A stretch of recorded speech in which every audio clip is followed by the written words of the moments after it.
Aujourd'hui, nous allons parler des missions de vie. On parle souvent en spiritualité de mission de vie ou de mission terrestre. Les gens se demandent souvent quelle est cette mission. Que peux-tu nous dire là-dessus et peux-tu développer le sujet? Les fameuses missions de vie, missions terrestres.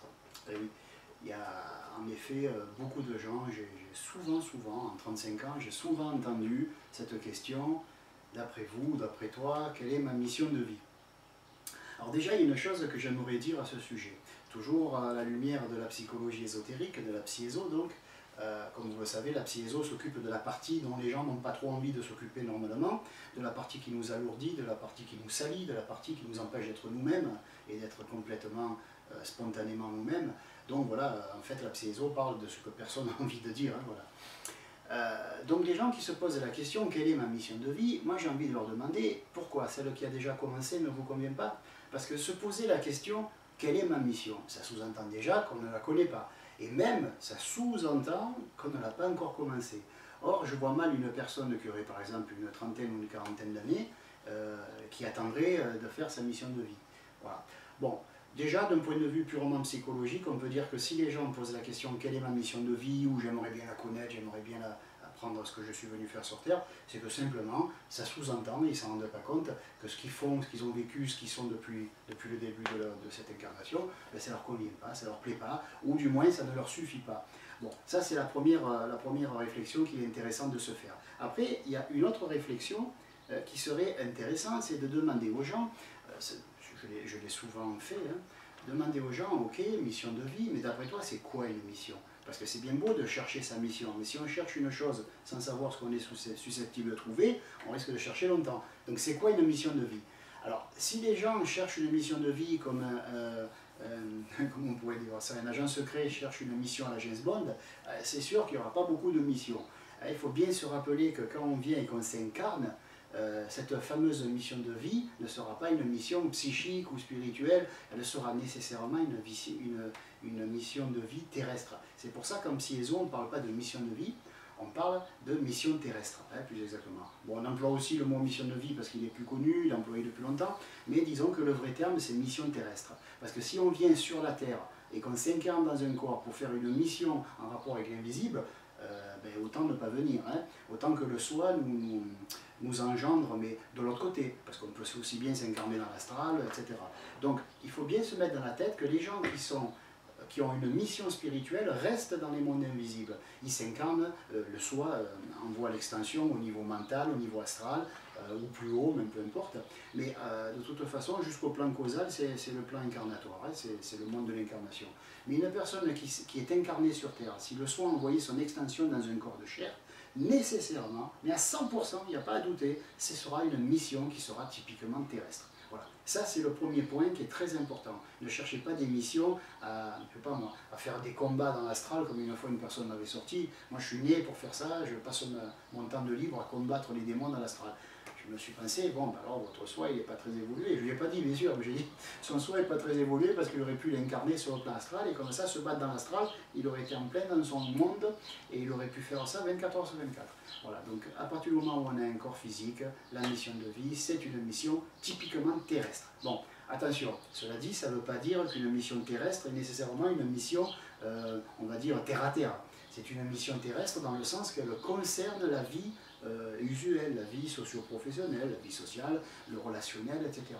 Bon, ça c'est le second point. Un peu le troisième point, et dernier, c'est que la plupart des gens se disent ma mission, j'espère la trouver. Ils espèrent surtout trouver une mission qui convienne à leur moi idéalisé, on va dire, pour être poli.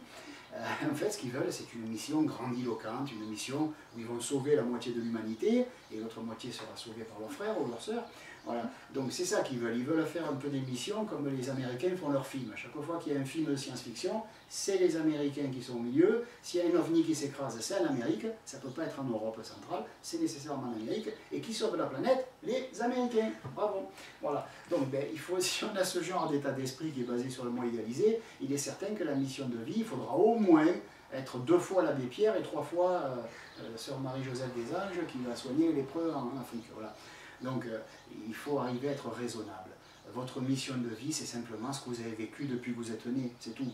Et quand je dis c'est tout, c'est pas limitatif, ce n'est même pas péjoratif. Ça veut dire tout simplement que je ne connais pas 3 personnes sur 10 qui soient capables d'assumer sa mission terrestre. Pourquoi? Parce que justement, ils s'attendent à des choses extraordinaires. Mais on ne peut pas être tous le docteur Albert Schweitzer, on ne peut pas être tous, je sais pas moi, des Victor Hugo, on ne peut pas être tous des Champollion, voilà, on ne peut pas faire tous des découvertes pharaoniques. Tout ce que je veux dire, c'est que il y a des gens, bien sûr, qui viennent et qui découvrent un vaccin, d'autres qui viennent et qui travaillent dans la science et qui peuvent, je sais pas, trouver un médicament, etc. Bon, voilà, c'est vrai que c'est un peu flatteur, hein. Mais d'un autre côté, il ne faut pas oublier que le soi, parfois, se dit, tiens, moi je ne sais pas ce que c'est d'être un bon père de famille. Alors il envoie une extension mâle, de genre masculin, et cette personne, elle est née, elle grandit, elle admire son père, elle adore voir son père, cette personne adore voir son père faire des bisous à sa femme, à sa mère, etc. Et donc cet homme, ce jeune garçon, se dit plus tard j'aurai des enfants moi aussi, je serai un époux qui est tendre, attentionné, etc.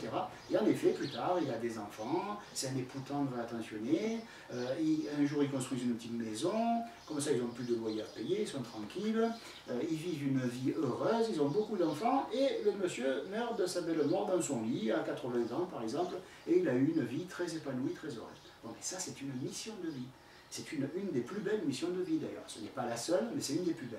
Après, il y en a d'autres qui viennent et qui vont soigner. Bon, allez, c'est vrai que on va faire, si on faisait une hiérarchie pour le moi idéalisé, c'est vrai que le mec qui s'installe comme le guérisseur, c'est une mission terrestre qui a l'air un peu plus intéressante que celui qui est un bon père ou une bonne mère au foyer, une mère de famille ou femme au foyer.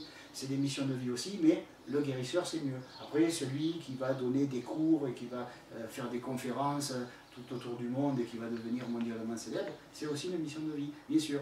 Mais soyons raisonnables et comprenons bien que nous sommes encore sous la tutelle, sous la férule du moi idéalisé et de l'ego. Hein, voilà, je vous rappelle, l'ego c'est toute la partie je vaux rien, je suis une merde. Le moi idéalisé c'est je vais prouver aux autres ce que je vaux. C'est l'inverse. Hein. Donc les gens qui parlent d'orgueil et d'ego, en fait ils se trompent, c'est le moi idéalisé. Seul le moi idéalisé est dans la dynamique de prouver, de montrer qu'il est, de faire voir qu'il est le plus beau, le plus fort, le plus lumineux, etc. Ça c'est le moi idéalisé. Hein. Justement qui est né pour chasser le moi réel et pour nier ce que nous sommes et pour nier la mission de vie qui peut-être ne correspond pas à nos attentes. Et c'est vrai que ça peut être, je veux bien le croire, un peu frustrant d'avoir simplement une vie d'ouvrier qui va à l'usine, qui rentre, bonjour, bonsoir ma femme, qui joue avec ses gosses, peut-être. Mais à ce moment-là, peut-être que la personne aussi a du mal à accepter ce qu'elle vit et peut-être qu'une partie de sa mission terrestre, c'est d'accueillir le présent et d'apprendre à accepter sa véritable mission. Alors si vous aussi vous avez des questions sur, non pas votre mission de vie, mais le sujet la mission de vie, n'hésitez pas à nous les envoyer à l'adresse qui s'affiche en bas de l'écran. Merci, à bientôt.